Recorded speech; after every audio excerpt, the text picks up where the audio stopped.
Welcome to the Storyteller's Advantage podcast, the podcast dedicated to helping corporate leaders to find and tell the right story that drives corporate change. I'm your host, Donna Lendzyk, and I'm delighted that you've joined me for today's episode.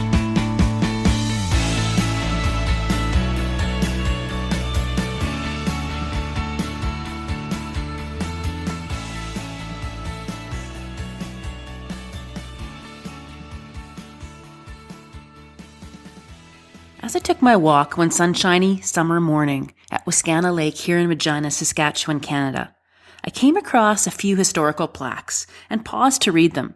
I had walked or jogged past that spot hundreds of times, but today was different as these messages there stopped me in my tracks. Here's what it read. Make no little plans. They have no magic to stir men's blood and probably themselves will not be realized. Make big plans.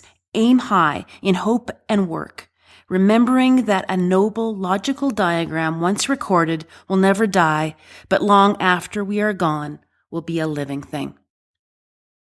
And he went on to say that this cautionary comment came from the 19th century American architect Daniel Burnham, who was from Chicago, Illinois.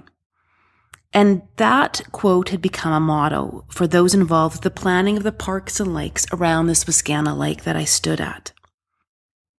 Today, Wascana Center stands as one of the largest urban parks in North America. Fortunately, the development of the center's 930 acres of land and water, and that's about 4 square miles, it hasn't occurred haphazardly. They have been guided and shaped by the visions of 5 individuals who had the foresight to make big plans.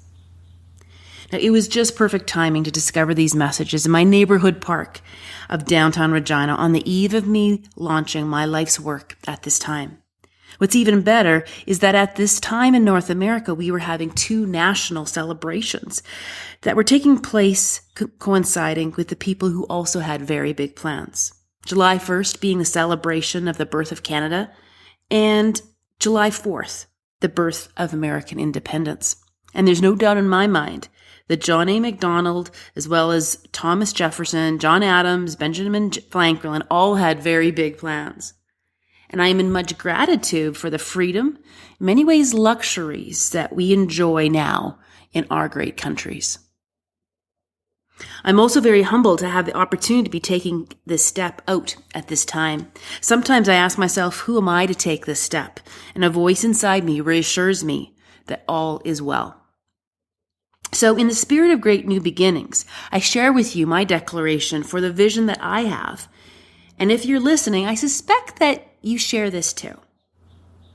I believe that it is time to change the game of how business is played, to one where success is based upon the impact the organization has on people and the planet and not just on profits. I believe companies that don't make this change will be at a competitive disadvantage within 5 years. Now, one of the questions I often can get when I share this vision is, isn't that kind of big? And my answer to that is, yes, it is.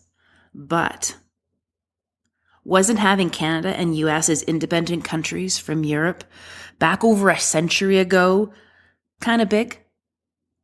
Wasn't having electricity going through a light bulb kind of big?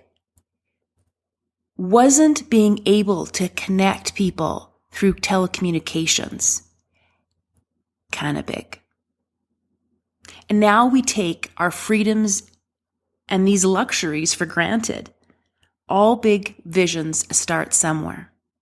Secondly of all, just like those founding fathers of our 2 great countries, I know that I'm not alone. I'm not the first to say this type of message on this path, and I won't be the last.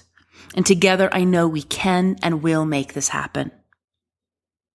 The other question I often get is, I'm in. What can I do? Well, first off, join me in this movement. Sign up to receive the upcoming articles and podcasts on our website, and together we can make this happen. Secondly of all, look at your own organization, your sphere of influence. What big dream is burning inside you that is in alignment with this vision? I encourage you to take a few moments to reflect and ideally write that down of what change you would really like to see in your world. And lastly, what is one step that you can take that can bring that change closer to becoming a reality? It might be talking to a colleague, one-on-one, or perhaps preparing a presentation for a larger group. Either way, I encourage you to take that first next step.